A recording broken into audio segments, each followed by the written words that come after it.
Oh là là, que ça fait du bien de gagner contre l'arbitrage, il faut le dire. Parce que là, aujourd'hui, je vais parler un petit peu du Real Madrid contre Real Sociedad, de la victoire, mais je vais un petit peu développer sur la façon de jeu du Real Madrid et la rentrée dans le match des joueurs. Et après, je vais pas hésiter à la fin de rentrer dans l'arbitrage parce que ce match-là, pour moi, l'homme du match aujourd'hui, c'était l'arbitre. Il a vraiment été décisif dans les actions du match. Et en fait, c'est ces décisions qu'ils ont fait en sorte que le match est passé très très difficile pour le Real Madrid, alors qu'ils étaient vraiment en supériorité tactique et technique, comme vous voulez. Mais voilà, cet aspect-là, je vais un petit peu le détailler un petit peu à la fin de la vidéo. Donc n'hésitez pas à rester pour voir ce que je vais parler de cet arbitrage-là. Du coup, le Real Madrid a entamé le match avec un système de jeu qu'on attendait de toute façon. C'était avec un Hussein Militao, enfin Hausen pardon et Militao, avec un Carvajal sur le côté droit. On attendait parce qu'en fait contre Real Sociedad, il y a besoin d'un aspect défensif plus qu'offensif. Donc c'était l'aspect Carvajal défensivement, il est beaucoup plus solide que Arnold, donc c'est normal qu'il l'a mis. Carreras à gauche qui continue à confirmer. Au milieu de terrain, bah, Chouameni qui fait le rôle comment dire, de relais entre les défenseurs et le milieu, avec en milieu défensif, et avec accompagné de Arda et Ceballos cette fois, parce qu'il n'a pas mis Valverde dès le début avec les matchs et en fait le décalage horaire qu'il a subi pendant la trêve internationale. Donc c'est pour ça qu'il a mis un peu Ceballos, parce qu'il était apte à jouer, il était en fait prêt. Il a fait tous les entraînements avec Xabi Alonso, donc voilà, c'était la façon de lui récompenser et de lui donner sa chance et pour reposer aussi Valverde. Devant, il y avait du coup Mbappé, Vinicius et Brahim Diaz. Moi, je m'attendais pas vraiment à Brahim Diaz, mais finalement, c'était la surprise de la part de Xabi Alonso, qui a pas très très bien fonctionné malheureusement parce que je pense qu'il y a beaucoup de choses quand tu reviens de trêve internationale. Des fois, on n'est pas encore dedans. Donc, on a besoin d'entraînement, de beaucoup de choses pour rentrer dedans. C'est pour ça, moi, je voyais plus un Mastantuono ou même un Rodrigo sur le côté droit ou même avec un autre système. Mais voilà, je m'attendais pas à voir Brahim sur le côté. Mais voilà, c'était le tactique qui était attendu de toute façon, avec Courtois au but que j'ai oublié aussi. Donc là, en fait, le Real Madrid a entamé à jouer très très haut. Il a essayé d'étouffer l'adversaire, donc ce qu'on a vu dans la première mi-temps. Dès le début, le Real Madrid a commencé à chercher la profondeur, à chercher les actions. Et il y avait pas mal d'actions dès le début. Il y avait déjà le centre de Dani Carvajal à la 8e minute. Ça a déjà été un peu plus compliqué. Ça pouvait faire but. Après, il y avait le but de Mbappé où c'était un très très bon aspect de la part de Vinicius qu'il a travaillé sur le côté pour presser le défenseur et finalement bah, du coup il a réussi à fermer l'angle et du coup le défenseur il était obligé de revenir derrière mais sans regarder que Mbappé le pressait aussi. Et la seule fois où Mbappé il était bien positionné, on va dire les seules fois où Mbappé est bien positionné, bah, il est récompensé parce que c'est un attaquant pointe. Et même je crois les défenseurs, ils n'y attendaient pas que Mbappé soit à ce moment-là. Donc c'est pour ça en fait ça récompensait Mbappé sur le fait qu'il était bien positionné sur ce coup-là. Et là il a du coup avec sa vitesse il a pu prendre le ballon, il a continué et il a bien fini. Et même si voilà le tir il n'était pas idéal, il était vraiment sur le gardien, mais comme il était avec la vitesse et avec la puissance qu'il avait, du coup le gardien il n'a pas pu l'arrêter. C'est pas faute du gardien parce que déjà il a fait un match énorme. Je vais parler un petit peu des occasions qu'il a sorties. Mais voilà, c'était plus côté surprise de Mbappé qui vient d'arriver face à face directement, qui met la puissance et qui met le geste. Du coup, voilà, il a éliminé le gardien et il a marqué le premier but.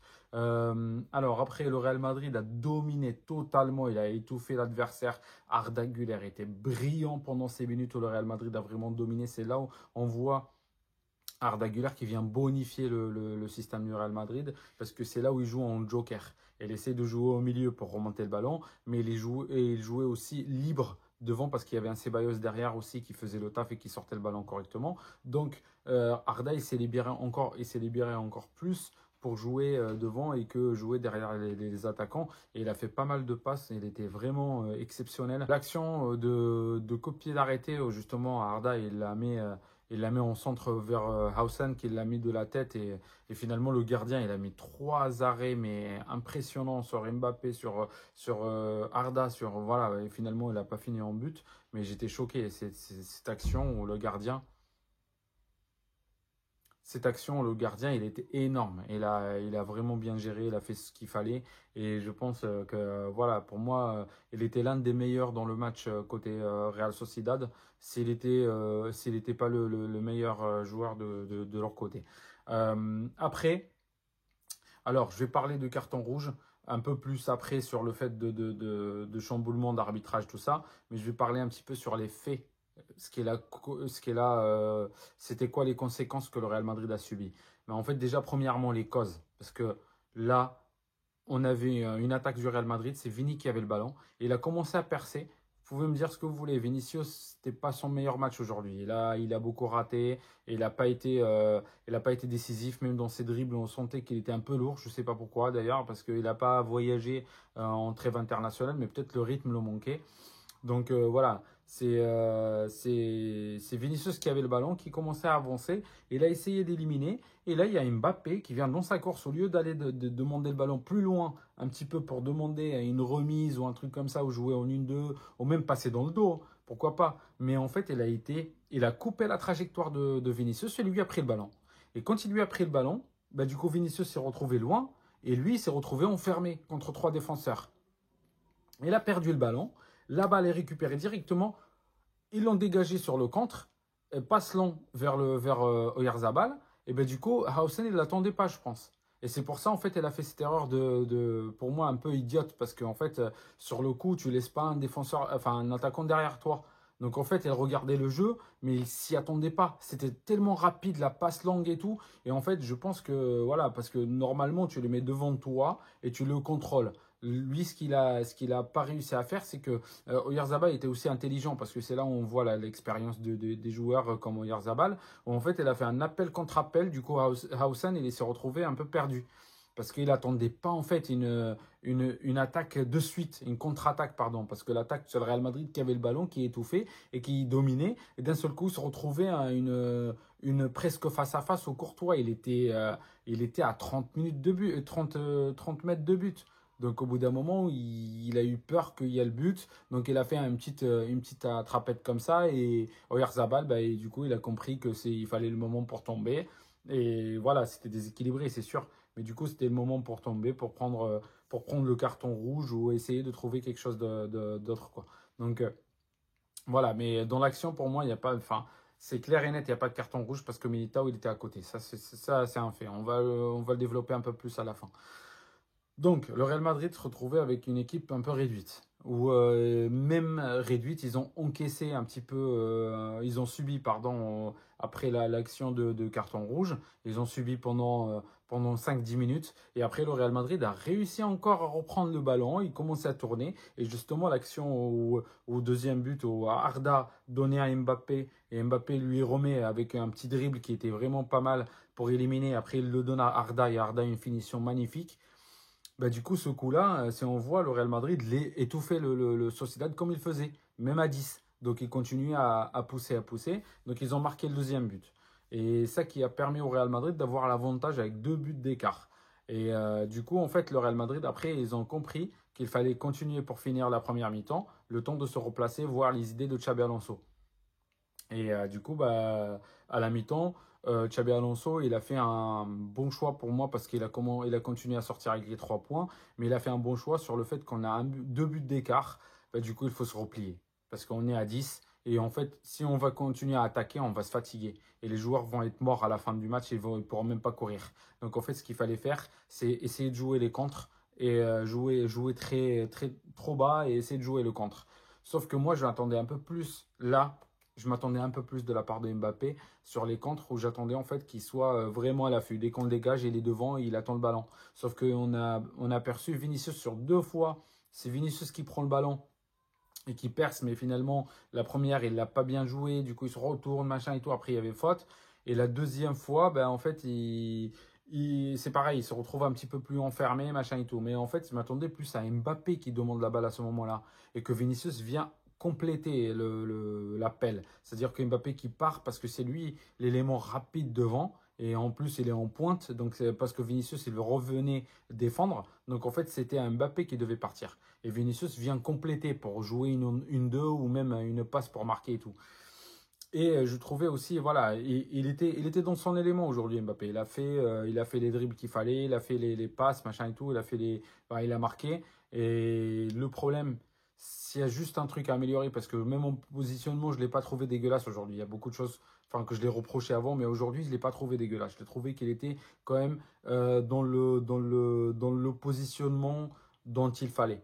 Mais il y a un point négatif aussi que je retiens, c'est qu'il faut améliorer. Parce que là, quand je parle de points négatifs, c'est des choses qu'il faut améliorer dans la suite, qu'on n'a pas vu avant et qu'il fallait améliorer. Donc pour moi, le fait qu'Mbappé, il était un peu trop égoïste pour moi. C'est qu'il jouait trop tout seul. Sur le fait que justement l'action de Vinicius où il lui coupe la balle et que finalement ça fait contre-attaque pour but. Il y avait l'action où Arda Güler il fait un effort énorme et il lui donne le ballon et du coup il se retrouve à dribbler, essayer de partir tout seul et il la rate. L'action de deuxième mi-temps où il prend le ballon, moi je me suis dit ça y est, avec Vinicius ils vont combiner et ça va être but. Et là, il repart tout seul. Il y avait Arda et Vinicius sur le coup, mais il part tout seul. Il essaye de dribbler le premier, le deuxième. Et en fait, il croise. C'était le moment où j'ai cru qu'il était blessé et qu'il est resté au sol pendant un petit moment. Et là, il croise, il la met dehors. Et en fait, je me dis, mais Vinicius, il était juste un peu plus large. Tu lui donnes à Vinicius, lui aussi, il va inverser le jeu, ou peut-être, enfin voilà quoi. Mais il y a des actions. Il y avait d'autres choix à faire au lieu de tirer comme ça. Et en plus, il n'était pas dans le bon angle à tirer. C'est pour ça qu'il s'est retrouvé un peu plus par terre et qu'il avait mal parce qu'il a pris un coup avec le croisement. Mais c'était inutile. Il pouvait jouer avec ses coéquipiers. Il n'y a pas que celle-là. Il a fait beaucoup plus d'actions. C'était comme ça. Après, voilà. On ne peut pas lui reprocher le match. Sur la totalité, voilà, il a marqué un but. On lui compte aussi la passe décisive à Arda. C'est lui qui a éliminé le défenseur et tout. Donc, bon, c'est quelque chose de positif. Je le voyais même plus positionné aujourd'hui, même s'il déraillait un petit peu sur le côté gauche comme d'habitude. Mais je le voyais plus positionné que les deux derniers matchs, enfin, ou les 3 derniers matchs. Le Real Madrid, deuxième mi-temps, comme j'ai dit, ils ont reculé, et ils ont subi. Et là, on a vu la défense parce que je voulais vraiment voir l'aspect défensif quand le Real Madrid n'a pas le ballon. Parce qu'on a vu que le Real Madrid, quand il a le ballon, qui domine et qui étouffe, comme la première mi-temps, ils récupéraient le ballon à 10-15 secondes. Et ça dépassait pas les 15 secondes de Real Sociedad. Ils n'avaient pas le ballon vraiment. Ils les ont vraiment privés de balles. Et le Real Madrid était en supériorité, on dirait en supériorité numérique aussi. On en croyait que le Real Madrid, ils étaient 20, alors que non. Mais voilà, c'est ça qui était le positionnement qui était efficace de la part de Xabi Alonso, où il étouffait l'adversaire à l'extérieur, parce qu'il ne joue pas au Santiago, il joue à l'extérieur, à Saint-Sébastien. Et du coup, à Saint-Sébastien, c'est toujours compliqué. Toujours, on subissait. On se retrouvait première mi-temps à dominer, à prendre le ballon. Et c'est nous qui gérons le match. Ça, c'était incroyable. Et du coup, voilà, je voulais voir aussi le côté de Real Madrid quand ils subissent les actions. Et là, on voit au Real Madrid que c'était plus pour confirmer est-ce que le Real Madrid, ils ont une défense solide. Et là, j'ai eu ma réponse. Même sans Hausen, Militao, il a fait un super bon match en deuxième mi-temps. Il a sorti des actions et tout. Donc là, le retour de Militao, les gars, je vous l'ai dit. Je vous l'ai dit.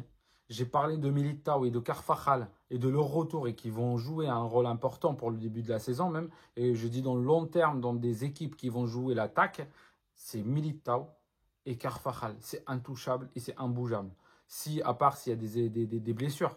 Mais je parle de l'aspect défensif, de l'aspect physique, de beaucoup de choses. Militao et Carvajal, ils sont largement au-dessus. Ils sont largement au-dessus. Donc normalement, ils ont leur place, mais sans regarder. S'ils continuent avec ce niveau-là. Et justement, il y a beaucoup qui se sont moqués au début en disant oui, mais deux ligaments croisés dans l'équipe, ça fait beaucoup. On n'a pas acheté des défenseurs pour finalement faire jouer Militao et Carvajal qui sont blessés toute l'année. Finalement, c'est qui sauve la mise? C'était Militao. Il a fait un très très bon match. Même Carvajal, il a fait un très bon match, à part la main que je vais aussi parler parce que c'est autre chose. Pour moi, il y avait 50 000 actions de Real Madrid où ils ont tiré sur les mains de l'adversaire comme ça, au centré, il n'y avait jamais pénalty. c'est très très très rare. Ça arrive une fois sur 20. Et là, pour le Real Madrid, il n'a même pas à chercher à comprendre, même pas la VAR ni rien du tout. Allez, c'est bon, main, il a touché avec la main, allez, hop, il n'y a pas d'avantage, il n'y a pas de est-ce qu'il a fait exprès ou pas, involontaire, machin et tout. Non, non, c'est bon, c'est penalty, on regarde même pas. C'est comme le carton rouge. Le deuxième était là, on regarde même pas, allez, c'est bon, c'est plié. Mais bon, enfin, là, je vais vraiment plus détailler ma vision du jeu par rapport à l'arbitrage, ou que le Real Madrid, depuis un certain temps, quand ils se sont acharnés contre l'arbitrage espagnol et qu'ils ont vraiment le droit, parce qu'il y avait pas mal de choses qui n'étaient pas bons dans l'arbitrage espagnol, et en fait le Real Madrid voulait améliorer sur le fait qu'il y a beaucoup d'arbitres qui manquent de formation, qui manquent de beaucoup de choses, qu'il y a des choses qui clochent, qui sont pas nettes, parce que même si, sans parler de Negreira ou quoi que ce soit, même pour le Barça, il y avait des trucs, enfin, sifflés des fois, on ne comprend même pas pourquoi, même contre le Barça. Donc, enfin, je dis pas que il y a un courant contre le Real Madrid, mais je dis en fait, enfin, ça on le sait, parce que avec les stats que Real Madrid a partagés, on a vu le Real Madrid, il est largement devant avec les buts annulés à la VAR. On a vu le Real Madrid largement devant avec les pénaltys sifflés contre. On a vu le Real Madrid, c'est les derniers par rapport aux pénaltys sifflés. Donc au bout d'un moment, on commence à peser les choses et on commence à voir qu'il y a un défaveur de Real Madrid dans la Liga. Ça, c'est quelque chose qu'il faut admettre. Mais moi, je parle aussi de formation des arbitres. Ils sont vraiment en manque. Hein. Quand on regarde les matchs, j'ai regardé Premier League, j'ai regardé la Serie A, j'ai regardé même la Bundesliga, mais il n'y a pas une polémique. Tous les matchs, là, tous les matchs, il y a une polémique. Véritablement, tous les matchs. Dites-moi, il y a un seul match où il n'y a pas un débat. Est-ce que c'était penalty, c'était pas penalty? Est-ce qu'il y avait main, est-ce qu'il n'y avait pas main? Est-ce qu'il y avait rouge, est-ce qu'il n'y avait pas carton rouge? Donc là, on voit clairement, par exemple, le tacle de Rafinha qui rentre avec les deux jambes en l'air comme ça et qui fauche le joueur, c'est carton rouge. Et le Real Madrid, Hussein, qui touche à peine le défenseur, l'attaquant Oyarzabal comme ça, donc il le déséquilibre, il n'y a pas de souci. Mais c'est carton jaune. J'ai vu tous les plateaux de télé par rapport aux analyses pour voir ce qui se passe. Mais en fait, tout le monde avouait que c'était pas carton rouge. Surtout qu'il y avait Militao, même si Courtois, il y en a beaucoup qui ont dit oui, mais Courtois était sorti. Mais le temps qu'il contrôle le ballon, Oyarzabal, parce qu'il devait la contrôler devant lui. Le moment qu'il contrôle devant lui, qui a dit qu'il ne va pas perdre le temps, que Hausen va venir le contrer ou le gêner pour tirer. Donc au bout d'un moment, je ne pense pas que Oyarzabal, même s'il avait contrôlé le ballon, que Hausen ne l'aurait pas tenu, il n'aurait pas tiré de suite. Parce qu'il aurait préféré de voir la vision du terrain que tirer. Et s'il y a juste un petit déséquilibre, un coup d'épaule ou quelque chose comme ça de Hausen, bah, il est perdu, l'attaque est perdue. Donc en fait, c'est pour ça que pour moi, l'action n'était pas vraiment décisive et qu'il y avait Militao à côté et que en plus de ça, Oyarzabal, quand il avait le ballon devant lui, il restait 40 mètres, même 45 mètres devant. Donc c'est pas possible que tu donnes carton rouge sur ça. Imaginons que ça soit le dernier défenseur. Là oui, s'il y avait que Hausen et que finalement il était battu à mort, genre comme Valverde quand il a taclé Morata ou un truc comme ça, genre ça y est, c'est le joueur, il est face à face. À ce moment-là, c'est rouge. Je cherche pas à comprendre. C'est comme celle de Araujo contre Paris Saint-Germain, par exemple. Ça, c'est carton rouge. On regarde même pas parce qu'en fait, tu déséquilibres le défenseur, l'attaquant, et tu es le dernier défenseur. Donc là, en fait, tu as vraiment désavantagé l'équipe. C'était presque but. Le pourcentage de but, là, parce que là, dans cette action, le pourcentage de but, c'est la Liga mettait le pourcentage. On va même pas voir qu'il est même pas 5%. Donc au bout d'un moment, carton rouge avec un Militao qui est à côté, avec beaucoup de choses qui rentrent, beaucoup de facteurs qui rentrent dans le jeu.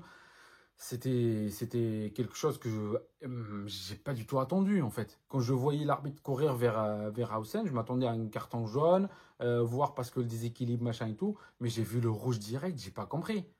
J'ai pas compris. Et là on revient à l'action de Carvajal aussi. Carvajal, il vient, il prend le contrôle comment dire, de fermeture d'angle pour le centre. Et en fait, c'est normal, quand on glisse, on ne va pas glisser comme ça. On est obligé de mettre un peu la main. C'est genre, c'était pour tenir l'équilibre. Il tenait l'équilibre pour le fait que si le joueur n'avait pas centré du côté interne du corner, bah, du coup, il a le temps pour se relever. Parce que les mains, ça aide à ça. Au lieu de partir comme ça, quand on part avec les mains derrière, parce qu'il y a Carvajal, je pense que c'est le défenseur qui fait le plus le geste des mains derrière. Et c'est à ce moment-là, en fait, Carvajal, il ne l'a pas fait parce que s'il avait glissé avec les mains derrière, ça y est, il est éliminé, il ne revient plus. Parce qu'en fait, ça y est, il trace. Et pour se relever, en fait, les mains, ils sont derrière, c'est compliqué. Alors que là, c'est normal qu'il était dans ce cas-là. Et là, il était sifflé. Et moi, je ne comprends pas parce que on a sifflé souvent des pénaltys comme ça. Contre Camavinga aussi, je me rappelle, contre Rayo, il y a beaucoup de pénaltys contre le Real Madrid. Dès que c'est touché par la main, c'est pénalty. Alors que le Real Madrid, quand il joue Rodrigo, l'action de dernier match, je ne sais pas, il y avait aussi une action, je crois, de Mbappé, mais en fait, à chaque fois, ça tape la main du défenseur, de l'équipe adverse. Ah bah là, il n'y a pas de pénal. Là, on voit rien. Là, on n'a pas vu. Pardon, on n'a pas vu. Et moi, pour moi, je voulais juste savoir ce match-là, oui, qu'est-ce qu'il faisait, la VAR? Il n'y avait même pas. Il attendait pour attendre la réponse, mais en fait, dans des actions comme ça, juste pour être honnête, 2 minutes. Quand il y a des actions de VAR et que la VAR, elle est en train de vérifier, c'est qui a le dernier mot? Ils n'appellent pas l'arbitre pour voir. Des fois, ils appellent l'arbitre, mais ce n'est pas forcément parce que c'est dans le contresens. C'est pas parce que, par exemple, qu'il va aller voir la VAR qu'à Haussmann, il ne va pas prendre carton rouge. Mais dans des décisions aussi primordiales dans le match, on appelle l'arbitre. C'est lui, l'arbitre de terrain, du milieu de terrain, c'est lui le leader dans le match. C'est lui qui doit prendre les décisions et les grandes décisions, c'est lui. On va l'aider. La VAR, c'est l'assistance. On va l'aider à dire, regardez, voilà les images, voilà les images, et qu'est-ce que vous tirez de conclusion de ces images-là? Mais celui qui décide, c'est l'arbitre. Alors que là, il attendait, après on le confirmait peut-être dans l'oreillette, ça y est, c'est bon, et après il continue. J'ai jamais vu un temps de VAR perdu comme ça où on n'appelle même pas l'arbitre après. C'est la première fois. Moi, franchement, c'est la première fois que je vois ça. Et je pense que cette année, ça va faire beaucoup. Et moi, je suis hyper content que la victoire, elle était comme ça. Avec l'arbitrage, avec 10 joueurs, avec ce que vous voulez. Alonso a continué pour garder les 3 points. Et on les a eus à la fin du match. Et c'est ça qui est important et c'est ça qui est intéressant. Donc, mettez les rouges, mettez ce que vous voulez. Rouge et penalty contre l'équipe. Hein. C'est-à-dire que là, il n'y a pas plus, hein, à part siffler 3 pénaltys en face contre toi, ou une fois c'est arrivé contre le Real avec Valence. D'ailleurs, je m'en souviens très très bien. Bah, à part ça, je ne vois pas qui peut te pénaliser le plus. Hein. Carton rouge plus penalty. Mais ça y est. J'ai jamais vu une équipe gagner avec ça, en fait. Et là, c'est pour ça, c'est le respect que j'ai pour ces joueurs qui se sont battus jusqu'à la dernière minute pour arracher les 3 points. C'était vraiment quelque chose. Et c'est ça la mentalité du Real Madrid qu'on veut. Et la tactique du jeu de Xabi Alonso, de revenir derrière, de fermer avec Fran Garcia quand il a fait les changements. Et même les changements, je trouve qu'il était bien réussi parce qu'il a vu que ça remonte beaucoup côté Carreras et qu'il subit sur 2-3 joueurs. Donc en fait, elle a mis un Fran Garcia pour un peu plus équilibrer. Et quand elle a mis Fran Garcia, vous avez remarqué que Sociedad faisait tourner parce qu'il ne pouvait pas rentrer par le truc à part centrer de loin. Et c'était le but. Et comme ça, il a mis 3 défenseurs centraux parce qu'il a rajouté Asensio, plus Chouameni, plus Militao. Donc finalement, de la tête, on est plus serein. Parce qu'on pouvait prendre un but de la tête. Je ne dis pas le contraire, il y avait des actions. Mais on est plus serein que laisser jouer sur les ailes où on peut traverser, continuer et arriver à faire une passe dans la surface. C'est beaucoup plus dangereux. Et c'est ça que Xabi Alonso a réussi à faire. D'ailleurs, il y avait même une action où Fran Garcia, il était face à face. Malheureusement, il n'a pas le ballon de pied parce que c'est un défenseur. Mais dans cette action-là aussi, j'ai pas compris. Arda, il donne une super passe à Fran Garcia qui était en lancé. Et après, je m'attendais à Mbappé qu'il allait déborder avec lui. Il était à côté de Arda Güler. Pourquoi il n'a pas continué? Parce que le temps que Fran Garcia il perd à contrôler le ballon, il tournait, Mbappé pouvait être déjà disponible et lui donner le ballon. Mais j'ai pas compris le délire. Bon, mais c'est pas grave. On a continué à voir les 3 points. C'est très intéressant et c'est le plus important de ce match-là. Et du coup, j'arrive à la fin de la vidéo. J'ai fait l'analyse de tout ce qui s'est passé. N'hésitez pas à me dire en commentaire si j'ai oublié quelque chose à débattre. Et du coup, n'hésitez pas à liker, partager avec vos amis et vous me dites ce que vous en pensez par rapport à mon analyse à moi. Merci les gars et on se retrouve pour la prochaine vidéo. Ciao.